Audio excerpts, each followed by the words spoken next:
तो अभी देखते हैं कि जावास्क्रिप्ट में इफी क्या होता है, इमीडिएटली इन्वोक्ड फंक्शन एक्सप्रेशन। तो नॉर्मली क्या होता है कि जब भी हम फंक्शन लिखते हैं तो फंक्शन को डिफाइन करते हैं, पूरा लॉजिक खत्म करते हैं, उसके बाद में हम फंक्शन को इन्वोक करते हैं। पर ऐसे भी तरीके हैं जावास्क्रिप्ट में जहाँ पे जब आप फंक्शन को क्रिएट कर रहे हो तो आप उसको इमीडिएटली इन्वोक भी कर सकते हो। मतलब जब क्रिएट कर रहे हो वहीं पे इन्वोक कर सकते हो, आपको अलग से सेपरेटली इन्वोक करने का जरूरत नहीं है। ठीक है। अब इसका यूज होता है जनरली, जैसे कि जो ग्लोबल स्कोप पोल्यूशन है, ऐसे चीज़ों को प्रिवेंट करने के लिए किया जाता है। तो एग्जाम्पल के थ्रू देखते हैं तो आपको थोड़ा बेटर समझ में आएगा। तो एक काम करती हूँ, पहले मैं मेरा एक स्क्रिप्ट, एक फाइल है, फोल्डर है, इसके अंदर मेरा इंडेक्स और स्क्रिप्ट फाइल है। यहाँ पे एक काम करती हूँ, मैं एक और स्क्रिप्ट फाइल बना लेती हूँ और इसका नाम दे देते हैं अदर स्क्रिप्ट। तो आप मान लीजिए कि किसी और डेवलपर ने स्क्रिप्ट फाइल बनाई हुई है।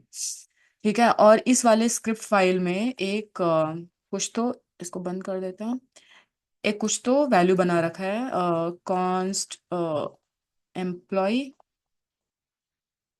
और यहाँ पे मान लो, यहाँ पे लिखा हुआ है एमिली, और इसको हम लॉक कर लेते हैं, एम्प्लॉय को। तो इसको पहले इंक्लूड करना पड़ेगा अपने एचटीएमएल फाइल में।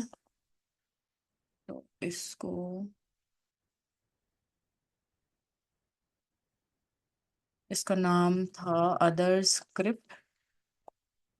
अब अदर स्क्रिप्ट में जाएंगे तो आप देखिए यहाँ पे एमिली प्रिंट हो रहा है। ठीक है।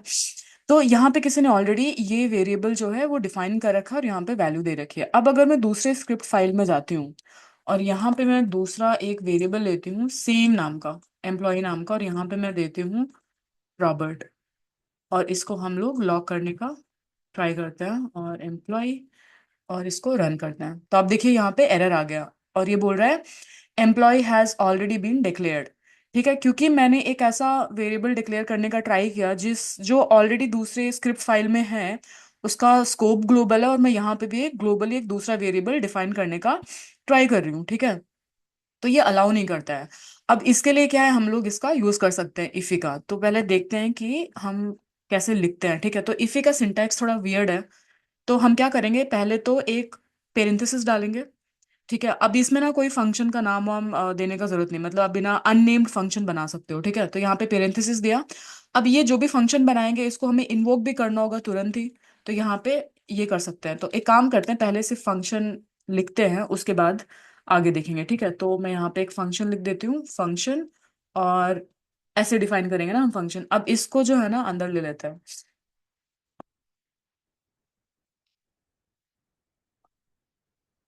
यहाँ पे गए। ठीक है। यहाँ पे रॉबर्ट डाला और यहाँ पे हमने कॉन्सोल करवा दिया।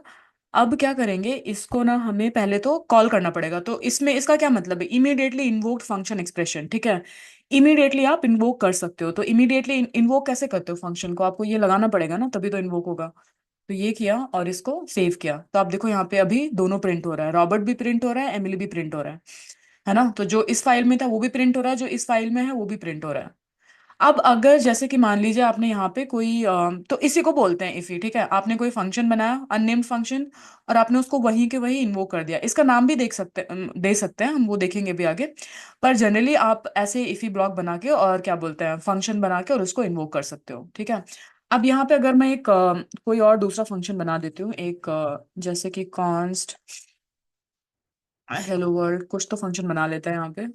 और यहाँ पे हम लोग एक एरो फंक्शन का यूज करेंगे। आई होप आप लोग को याद है एरो फंक्शन का सिंटैक्स क्या होता है। आपको फंक्शन कीवर्ड लिखने का जरूरत नहीं है, पेरेंथेसिस लगाओ, फैट एरो का यूज करो, और उसके बाद में, अब क्योंकि मुझे कॉन्सोल करवाना है इसीलिए मैं कोई कर्ली ब्रेसेस का जरूरत नहीं है, मुझे एक ही स्टेटमेंट है। तो मैं सीधा कॉन्सोल लॉग, और यहाँ पे कुछ डाल देते हैं, हेलो। ठीक है। अब इसको मुझे कॉल करना है। ठीक है। अब इसको अगर मैं यहाँ पे इन्वोक करूंगी तो हेलो वर्ल्ड, और इसको सेव करेंगे, तो आप देखिए यहाँ पे एरर आएगा, क्योंकि अब ये इसका जो स्कोप है ना वो इसी वाले इफी ब्लॉक के अंदर है, इफी फंक्शन के अंदर है। तो इसको बाहर से एक्सेस नहीं किया जा सकता। तो इसको आप यहाँ से हटाएंगे और आप इसको यहीं पे इन्वोक करेंगे। तो देखिए ये इन्वोक हो गया है। ठीक है। तो यही है बेसिकली इफी का मतलब, आपको बस सिंटैक्स याद रखने का जरूरत है। तो सिंटैक्स में अगर आप जब भी स्टार्ट करो तो सबसे पहले ये लिख दो। ठीक है। फिर ये इसको इन्वोक कर लो। अब इसके अंदर जो है आप, सॉरी, इसके पहला वाला जो पेरेंथेसिस है इसके अंदर आप अपना फंक्शन लिखना स्टार्ट करो। जो भी है, ठीक है।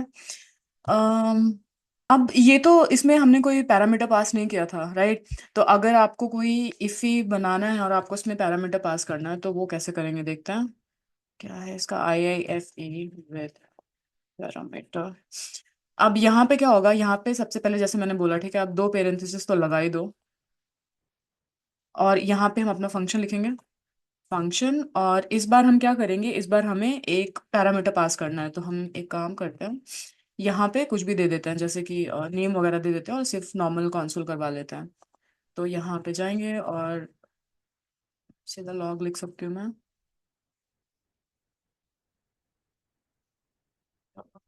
Console dot log. और यहाँ पे क्या करेंगे, यहाँ पे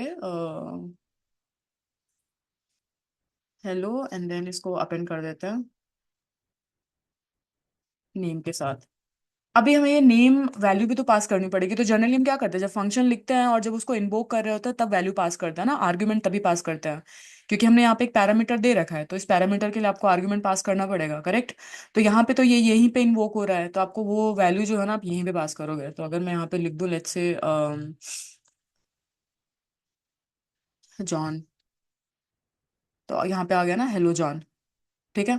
तो इस तरीके से आप पैरामीटर पास कर सकते हो, कितने भी है, एक है, दो है, मल्टीपल, आप ऐसे पास कर सकते हो। और आपको जो वैल्यू पास करनी होगी, आपको जब यहाँ पे आप इन्वोक कर रहे हो तो आप यहीं से वैल्यू पास कर सकते हो। अब जैसे मैं बोल रही थी कि अगर आप ना, जो आप इफी में जो फंक्शन लिख रहे हो, अगर आप उसको, आपको कुछ नाम देना है उसको, तो एक काम करते हैं, इफी विद अ फंक्शन नेम।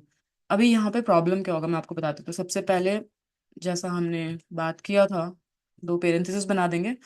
अब यहाँ पे देखो, सब अननेम्ड फंक्शन है ना, किसी फंक्शन का कुछ नाम दिया नहीं है। पर अगर मैं ये सोचूं कि मैं यहाँ पे फंक्शन लिखती हूँ, मैं फंक्शन का कुछ नाम दे दूंगी। तो लेट्स से मैंने लिख दिया सम, या फिर कुछ भी यार, हेलो, कुछ लिख देता है ऐसे। अब अगर मैंने ये लिख दिया और ये किया और यहाँ पे कंसोल कर लेता, और यहाँ पे लिख देते हैं हेलो। अब क्या होगा कि अब आपने इस नाम से फंक्शन बना तो दिया, पर अगर आप इसको कॉल करने जाओगे, यहाँ पे कंसोल कर लेते हैं, अगर मैं इसको यहाँ पे कॉल करूँ, हेलो को ऐसे कॉल करूँ, या फिर अगर मैं, अभी तो मैं कंसोल करवा रही हूँ, या फिर मैं सीधा इसको ऐसे इन्वोक करने का ट्राई करूँ, तो क्या होगा, यहाँ पे एरर आएगा ना, क्योंकि ये अभी ये जो फंक्शन है ना, उसका स्कोप ये इफी ब्लॉक है, इसके बाहर ये एक्सेसिबल है नहीं।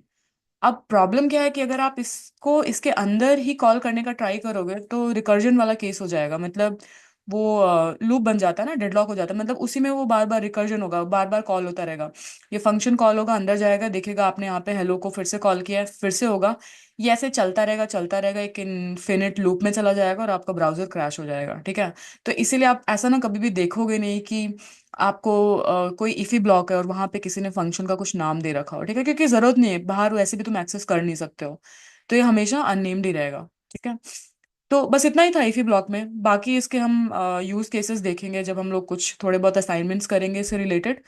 पर आई थिंक आपको इतना समझना जो है वो काफ़ी है। और इसमें जो भी हो तो आप थोड़ा प्रैक्टिस करके खुद से रन करके देख लेना, I think that would be enough for now. And that's it for this session, and I will see you in the next one. Thank you.